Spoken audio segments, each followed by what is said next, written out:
Hello friends, in today's video I'm gonna be walking through how to make a clock using chatgpt.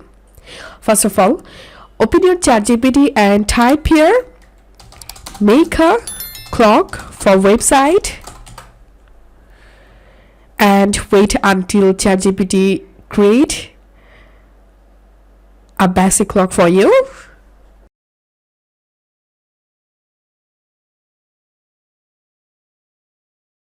And here you can see chatgpt has been created a basic clock. So all you have to do is just click on copy code and open your HTML file and paste the code here and make sure to save. And I'm gonna opening the index.html file here.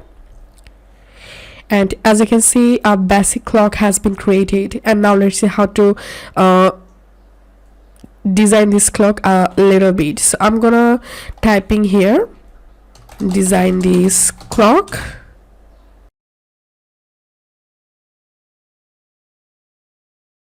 and now we need to copy this code from here and going to my HTML file and pasting the code here.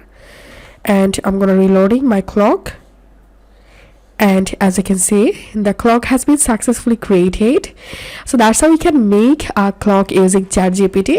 If you find this video helpful, please consider subscribe to 5 Minute Solution.